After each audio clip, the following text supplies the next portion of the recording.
everybody. Welcome back. Again, my name is Stephanie Eubank. I'm a Concordia University doctoral candidate studying business administration with the emphasis in remote work and remote leadership. And this is the Wicked Bee of the West YouTube channel.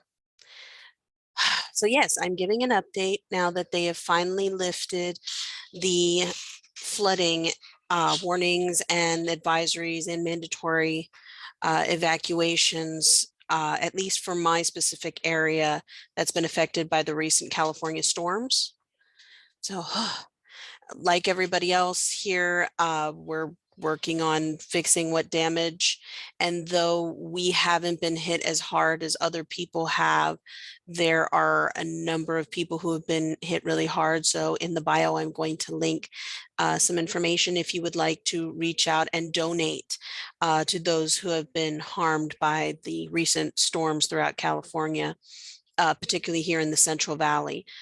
But to pick up where I left off on my previous post, remote work is an opportunity that not every organization is taking advantage of with regards to emergency management and emergency planning, especially within an operational capacity.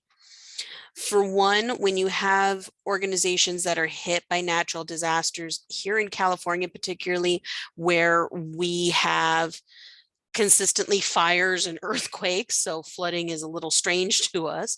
There are also a number of areas throughout the country that have a number of different natural catastrophes that happen regularly that you're able to plan for, and having remote workers who aren't necessarily in the city limits allows for you to better be able to allocate your workers and keep the work still flowing even when there's a natural disaster.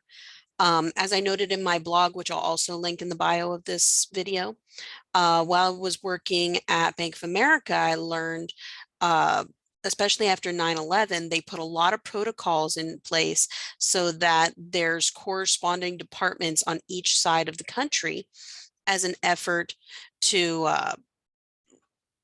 basically make it so that no data is lost if something like that should happen, which is proper emergency planning and why many organizations have similar practices in place by having satellite offices or additional branches in other locations, not only to serve their communities, but to work as protecting their data. Which brings to mind another aspect that actually I hear a lot of ops managers say why they don't want to deal with remote workers, because their argument is, well, they're going to lose our data because we just can't control where they physically are.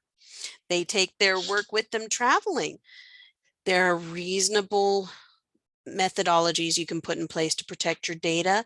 But again, having your employees remote allows for saving on overhead from operations as a front end cost, but also allows for better data preservation, just for the sheer fact that, especially as we move into more of a creative economy versus specifically a manufacturing economy, and we see changes towards that as well, due to supply chain management issues post-COVID, you're also going to see a lot more movement as far as what we can do now that we're more spread out a little bit through remote work. And you're going to see an evolution in business communications.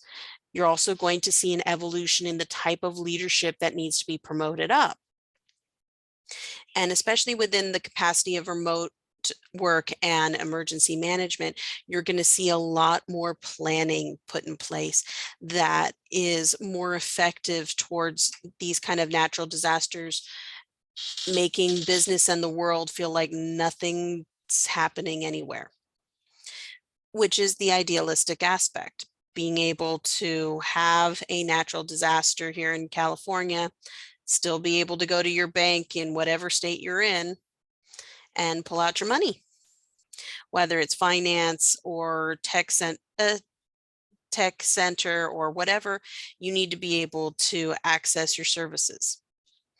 So if you want more information or you would like a course designed either for you or for your organization, feel free to contact me in the links below. And as always, remember, remote's here to stay, so embrace it. I'm Stephanie Eubank, and thank you for joining me and watch for some more content. Happy thoughts.